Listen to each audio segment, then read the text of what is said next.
को भी गौरवान्वित करने का काम किया। इसके लिए मैं आप सब प्रतिभाओं का जो अलग अलग जगह से यहाँ पर चलकर आए और उनका सम्मान करने के लिए इस किशनगढ़ की धरती पे किशनगढ़ के सभी समाज के दानदाता भामाशाहों ने न सिर्फ अपना सहयोग किया बल्कि उस सहयोग के साथ साथ जिन्होंने अपने अपने घरों से निकलकर बारिश के इस मौसम में यहाँ पर पहुंच के उन प्रतिभाओं को सम्मान देने का काम किया, मैं आप सबको बहुत बहुत धन्यवाद देना चाहता हूँ। अभी मैं गुंजल साहब को सुन रहा था और जो गुंजल साहब ने बताई बात कि एक व्यक्ति एक समाज के आशीर्वाद से नहीं बल्कि अपने माता पिता और समाज के परिश्रम से धरोहर बनने के बाद में 36 कौम की सेवा करता है, तो मैं भी आपको यही कहना चाहता हूँ कि सौभाग्य से हमारे नाम के साथ गुजर लगा है और इतिहास में सिर्फ एक जाति हुई है जिसके साथ वीर लगा है, वीर गुर्जर। और गुर्जर वीर इसलिए अगर आप गुर्जर का संधि विच्छेद करते हैं तो गुर्जर मतलब बुराई का अंत करने वाला, साथ रहने वाला, और जो कमजोर है उस कमजोर का साथ देने वाला अगर कोई है तो वो हमारे नाम का, हमारे शाब्दिक अर्थ से गुर्जर। और वो गुर्जर जिनका आसीन से अफगानिस्तान तक शासन था,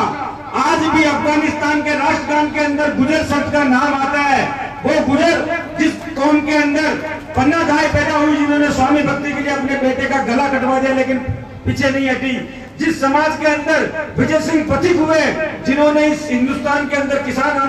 किसान क्रांति की, किसान आंदोलन की नींव रखी, वो समाज जिस समाज के अंदर राजेश पायलट ने पैदा होकर पहली बार देश के किसानों के लिए कहा कि जब तक गरीब किसान मजदूर के बेटे उन कुर्सियों पर नहीं बैठेंगे जो देश की नीतियों का निर्धारण करती है तब तक इस देश की तरक्की और उन्नति नहीं हो सकती। और वो समाज जिसके अंदर कर्नल किरोड़ी बेसला जैसा एक बेटा पैदा हुआ जिसने अपने समाज को राह दिखाई कि आरक्षण सिर्फ तुम्हारा अधिकार नहीं है, आरक्षण तुम्हारा जन्मसिद्ध अधिकार है। क्योंकि वो समाज जिस समाज के राजा और महाराजा होते थे, जिस समाज के नाम गुजरात का नाम रखा गया, उस गुजरात ने अपना वैभव खो दिया और आज गुर्जर समाज इतिहास के पन्नों से गायब हो गया। और इतिहास के पन्नों से इसलिए गायब नहीं हुए कि हमने कोई कमजोरी आ गई, हम इतिहास के पन्नों से इसलिए गायब हुए कि हमारे हाथ में लठ भी थी,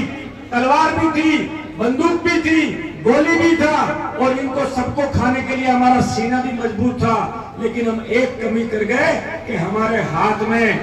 कलम नहीं थी। इतिहास कलम से लिखा जाता है और हमारा दुर्भाग्य रहा कि हमारे समाज के अंदर जो बेटा पैदा हुए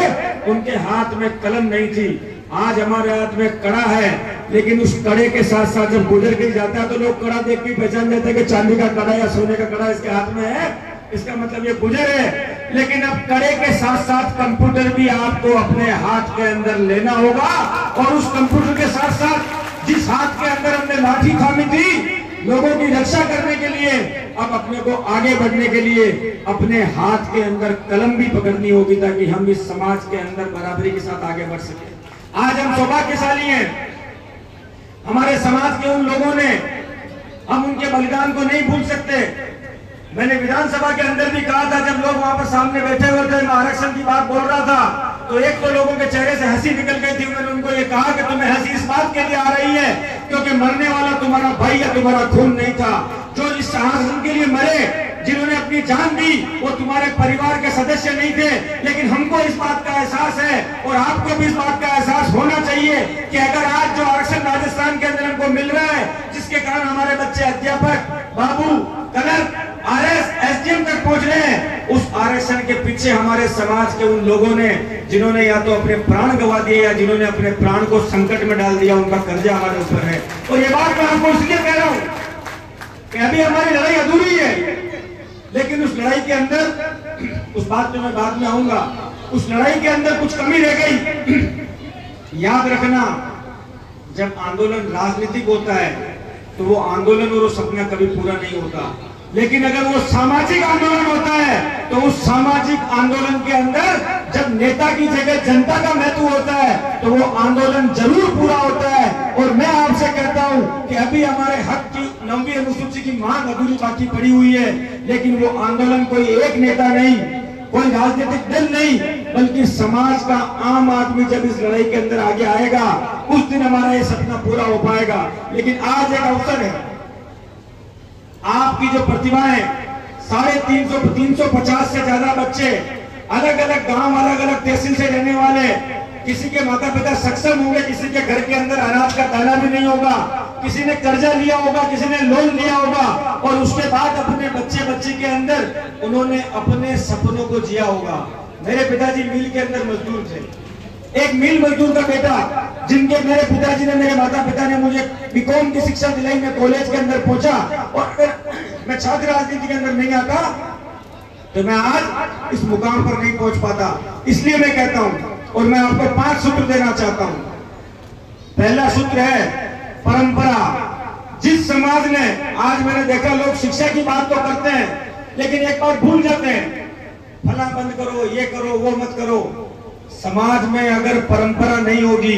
तो हम लोग एक जाजम पे एक साथ नहीं बैठेंगे। वैसे भी हिंदुस्तान के अंदर मोबाइल रूपी दानव आ गया है। एक कमरे में रहने के बाद भी पति पत्नी आपस में बात करने की जगह मोबाइल के ऊपर रील देखते रहते हैं। ये आज हालात हो चुके हैं। ऐसे समय में अगर हमारी परंपराएं जिंदा रहेगी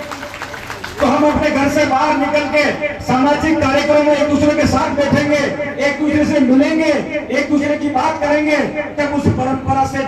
जन्म होगा सामाजिक एकता का। जिस समाज के अंदर एकता नहीं होती है, लकड़ी की एक एक गट्ठर को खोल के अलग अलग लकड़ी कर दो, उस लकड़ी को कोई भी कमजोर आदमी तोड़ देगा, लेकिन अगर उन लकड़ियों को हमने साथ बांध दिया तो आपके गट्ठर को दुनिया की कोई ताकत नहीं तोड़ पाएगी। इसलिए आप में परंपरा होनी चाहिए और परंपरा के साथ साथ सामाजिक एकता होनी चाहिए। और सामाजिक एकता के बाद जिस चीज का स्थान आता है वो है आपके अंदर शिक्षा की जागृति। जिस समाज के अंदर लोग कहते हैं, मैंने कई लोग देखे, मंदिर क्यों बना रहे हो, शिक्षा का मंदिर बनाओ, स्कूल क्यों बना रहे हो, मंदिर बनाओ। अरे गुर्जर समाज ने लोगों को दिशा दिखाई है, हम भगवान का मंदिर भी बनाएंगे और शिक्षा का मंदिर भी बनाएंगे और छात्रावास भी बनाएंगे। ये जरूरी है, क्योंकि जिस शिक्षा के साथ धर्म नहीं होता, जिस राज के साथ धर्म नहीं होता, उस राज के पांव कभी स्थायी नहीं हो सकते। इसलिए तीसरी जो चीज है हमारे अंदर होनी चाहिए वो होनी चाहिए शिक्षा की जागृति। और उसके बाद चौथे नंबर पे आती है आर्थिक संपन्नता। आपने कभी महसूस किया, आज अभी बोल रहे थे कि भोजराज जी ने 5.25 लाख रुपए दिए, अगर भोजराज के पास खाने के दाने नहीं होते तो वो आपकी मदद कहां से कर देते। आज हमारे एक महात्मा नेकी जी महाराज ने जब अपने शरीर पे भगवा धारण किया और भगवा धारण करने के बाद भी उनके मुंह से ये निकला कि मेरा कर्तव्य तब पूरा होगा कि मैंने अपनी मां के पेट से जन्म लिया और जिसका दूध मैंने पिया वो गुजरी का दूध था। जब तक इस समाज की प्रतिभाओं को मैं आगे नहीं बढ़ा दूंगा और उनको उनके राह के ऊपर नहीं लगा दूंगा, तब तक मेरा ये भगवा चोला पहनना व्यर्थ है। और जो आदमी इस काम के अंदर उंगली उठा देना, आपको एक बात कहना चाहता हूँ कि नेकी महाराज की यात्रा के अंदर धीरज गुजर इनका साथी बन के, इनका भाई बन के इनके साथ खड़ा है, और जब तक इनकी यात्रा पूरी नहीं होती हम सब लोग इनके साथ में खड़े रहेंगे। तो जब मैं आर्थिक संपन्नता की बात कर रहा हूँ, अगर आपके पास पैसा नहीं होगा तो आपको लोगों के सामने हाथ फैलाना पड़ेगा, लेकिन आप में हम में एक अंतर है। मैंने कहीं कहीं पे ये देखा है कि कई कई तो हमारे समाज में ऐसे लोग होते हैं कि हमारा कोई साथी कमजोर हो जाता है, पीछे रह जाता है, तो हम उसकी मदद करते हैं कि तू भी आगे बढ़, व्यापार में आगे बढ़, किसी और क्षेत्र में आगे बढ़, हम तेरी आर्थिक सहायता करेंगे। लेकिन कहीं कहीं पे हमारी कमजोरी क्या होती है, अगर कोई हमारा आदमी धंधे व्यापार में आगे बढ़ रहा है, राजनीति में आगे बढ़ रहा है, तो हम उसकी टांग पकड़ के पीछे खींच लेते हैं। टांग पकड़ के पीछे मत खींचो। अगर तुम्हारा कोई भाई धंधा उद्योग व्यापार कर सकता है तो खुद भी पैसे कमाओ और उसकी पैसे देकर भी मदद करो ताकि वो आर्थिक रूप से सक्षम हो सके। और उसके बाद नंबर आता है राजनीतिक चेतना का। अगर आपने अभी गुंजर साहब ने बहुत बड़ी बात कही कि वो जमाना चला गया जब सीने पे गोली खाने के बाद न्याय मिलता था। अब जमाना उसका है जब कुर्सी पे अगर आपका आदमी बैठा हुआ है तो आपको लगने वाली गोली का उसका दर्द होगा, वो आपकी गोली के मूल्य को चुकाएगा। लेकिन गुंजर साहब ने अधूरी बात कही, हमें सामाजिक चेतना तो लानी है लेकिन राजनीतिक चेतना भी लानी है। लेकिन राजनीतिक चेतना के टाइम चयन करने वाले व्यक्ति का ध्यान रखना पड़ेगा कि हमारे वोटों की गठरी को लेके वो भाग जाएगा या वोटों की गठरी का मोल यहाँ पर चुकाएगा। हमें आज भी याद है प्रहलाद गुर्जर जी ने जिस दल के अंदर ये थे उस दल की खिलाफत कर दी कि मेरी कौम की बात आई है, तुम मुझे मेरी कौम की बात उठाने से अगर रोकते हो तो मैं तुम्हारे दल को ठोकर मारता हूं, पहले मैं अपने समाज की बात करूंगा। मुझे आज भी याद है कांग्रेस के राज में जब भिलवाड़ा के अंदर गुर्जर समाज ने पटरियां उखाड़ी तो धीरज गुर्जर ने किसी मंत्री और किसी मुख्यमंत्री का फोन नहीं उठाया, क्योंकि मेरे को अगर आगे बढ़ने के अंदर 36 कौम का नेता होता है। पहले राजा के पेट से जो बेटे पैदा होते थे वो राजा महाराजा बनते थे, लेकिन अब जो बेटों की बेटियों से पैदा होता है वो नेता बनता है, सेवक बनता है। लेकिन मैं आपसे एक बात पूछना चाहता हूँ, हमारे यहाँ पर कहते हैं कि पूत के पग पालने में दिख जाएंगे। जो बच्चा अपने माँ बाप की कोख से जन्म लेने के बाद में अपने माँ बाप का नहीं हुआ वो आपके समाज का क्या होगा, और जो आपके समाज का नहीं हुआ वो 36 कौम का क्या होगा। बहुत से लोग कहते हैं कि धीरे धीरे जातिवाद की बात करता है। मैं जातिवाद की बात नहीं करता, मैं सिर्फ इतना कहता हूँ कि उन रेगों के अंदर जिस गुजर और गुजरी का खून है उसका अगर मैं कर्ज नहीं चुकाऊंगा तो मैं 35 कौम की सेवा नहीं कर पाऊंगा। अगर मुझे 36 कौम की सेवा करनी है तो मुझे छाती ठोक के अपने समाज के साथ खड़ा रहना पड़ेगा, उनकी बात करनी पड़ेगी। और ये बात हम इसलिए करते हैं कि जहां से मैं चुनाव लड़ता हूँ सिर्फ 20,000 वोट है हमारे समाज के, लेकिन उसके बाद भी मुझे इस बात का एहसास है कि आज एक नेता आपकी सिर्फ 5 साल सेवा कर सकता है, लेकिन आपके समाज का बच्चा बच्ची IAS IPS बन गया, अगर वो RS RPS बन गया, अगर वो अच्छी जगह नौकरी के ऊपर लग गया। लेकिन एक बात जरूरी है कि जोगा और नजोगा, एक तो होता है औलाद जोगी होती है जिसको शर्म नहीं आती। मैंने ऐसे भी अधिकारी देखे हैं वो छू जाते हैं समाज की बात आने के बाद में, तो हमको कौन बचाएगा। चिंता मत करो,